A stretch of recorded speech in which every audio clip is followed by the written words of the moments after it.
12 kabanata. Binuhusan ng pabango si Jesus. 6 na araw bago dumating ang pista ng paglampas ng anghel, pumunta si Jesus sa Betania, kung saan nakatira si Lazarus na muli niyang binuhay. Kaya naghanda sila roon ng hapunan para kay Jesus.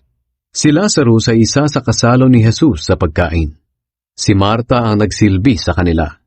Kumuha si Maria ng kalahating litro ng purong pabango na gawa sa halamang nardo na mamahaling pabango.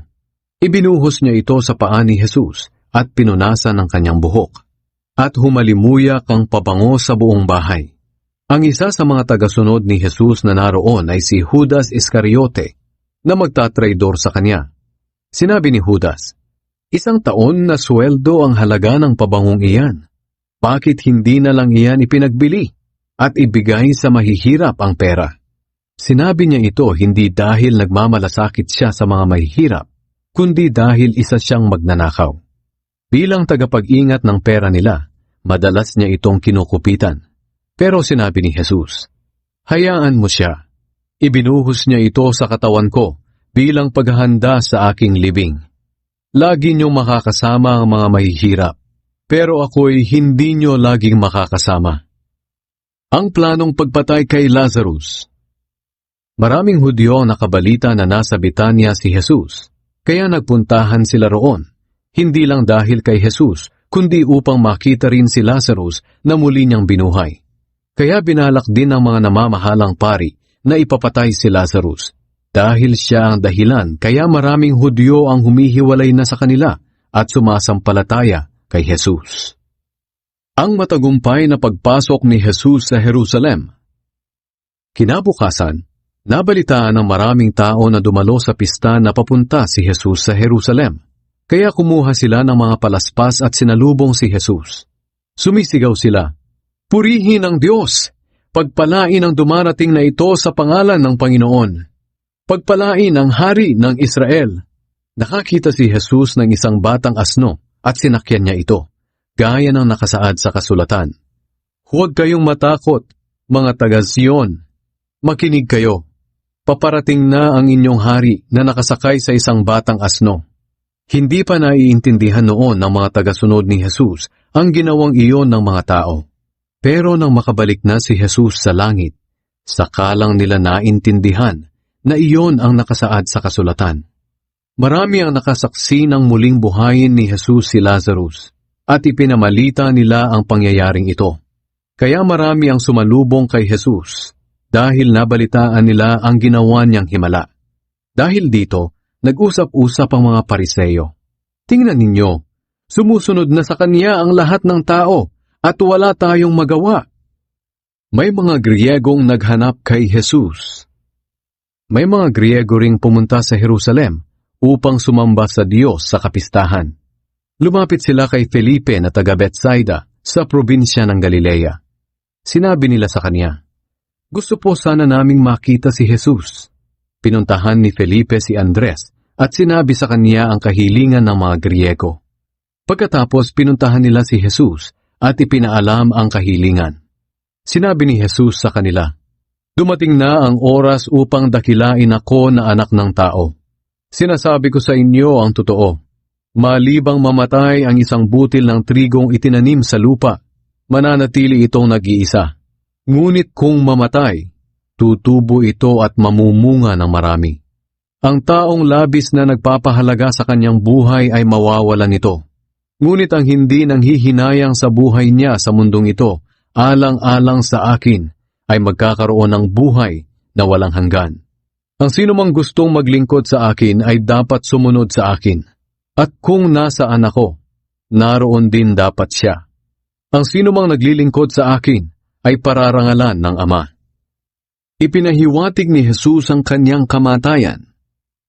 Sinabi pa ni Jesus, "Nababagabag ako ngayon. Sasabihin ko ba sa Ama na iligtas niya ako sa nalalapit na paghihirap?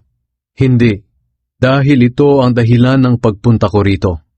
Pagkatapos sinabi ni Jesus sa Ama, "Ama, ipakita niyo ang inyong kadakilaan."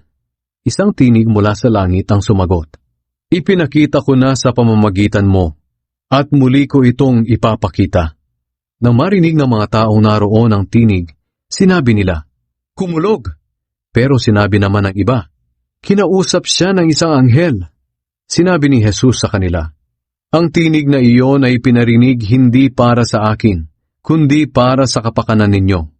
Dumating na ang paghatol sa mga tao sa mundo. Malulupig na si Satanas na siyang nagahari sa mundong ito. At kapag itinaas na ako mula sa lupa, ilalapit ko ang lahat ng tao sa akin." Sinabi ito ni Jesus upang ipahiwatig kung paano siya mamamatay. Sumagot ang mga tao sa kanya, "Nakasaad sa kasulatan na ang Kristo'y mabubuhay ng walang hanggan. Bakit mo sinasabing kailangang mamatay ang anak ng tao? Sino ba ang anak ng tao na tinutukoy mo?" Sumagot si Jesus, "Maikling panahon na lang ninyong makakasama ang ilaw. Kaya mamuhay kayo sa liwanag ng ilaw na ito habang narito pa, para hindi kayo abutan ng dilim, sapagkat hindi alam ng naglalakad sa dilim kung saan siya papunta. Kaya sumampalataya kayo sa akin, na siyang ilaw ninyo habang narito pa ako, para maliwanagan ang isipan ninyo." Pagkasabi ni Jesus nito, umalis siya at nagtago sa kanila. Ayaw manampalataya ng mga Hudyo kay Jesus. Kahit na nakita ng mga Hudyo ang maraming himala na ginawa ni Jesus, hindi pa rin sila sumampalataya sa kanya. Sa ganoon natupad ang sinabi ni Propeta Isaias, "Panginoon, sino ang naniwala sa aming mensahe? Sino sa mga pinakitaan mo ng iyong kapangyarihan ang sumampalataya?" Sinabi pa ni Isaias na kaya ayaw nilang sumampalataya ay dahil binulag ng Diyos ang kanilang mga mata upang hindi sila makakita, at isinara niya ang kanilang mga isipan upang hindi sila makaunawa, dahil baka manumbalik pa sila sa kanya at pagalingin niya sila. Sinabi ito ni Isaias dahil nakita niya ang kadakilaan ni Jesus at nagsalita siya tungkol sa kanya. Ganoon pa man, maraming pinuno ng mga Hudyo ang sumampalataya kay Jesus, pero inilihim nila ang kanilang pananampalataya dahil takot silang hindi natanggapin ng mga Pariseyo sa mga sambahan, sapagkat mas ginusto pa nilang purihin sila ng tao kaysa ng Diyos. Ang salita ni Jesus ang hahatol sa mga tao. Nagsalita si Jesus ng malakas, "Ang sumasampalataya sa akin ay hindi lang sa akin sumasampalataya, kundi pati sa nagsugo sa akin. At ang nakakita sa akin ay nakakita na rin sa nagsugo sa akin. Naparito ako bilang ilaw ng mundo, upang ang sinumang sumampalataya sa akin ay hindi na manatili sa kadiliman. Ang sinumang nakarinig ng aking mga aral pero hindi sumunod ay hahatulan. Ngunit hindi ako ang hahatol sa kanya, sapagkat hindi ako naparito sa mundo para hatulan ang mga tao, kundi iligtas sila. May ibang hahatol sa ayaw tumanggap sa akin at sa aking mga aral. Ang mga salitang ipinangaral ko ang hahatol sa kanila sa huling araw, sapagkat ang mga aral ko'y hindi galing sa sarili ko lang, kundi galing sa amang nagsugo sa akin. Siya ang nag-uutos kung ano ang sasabihin ko, at alam ko na ang mga utos niya ay nagbibigay ng buhay na walang hanggan.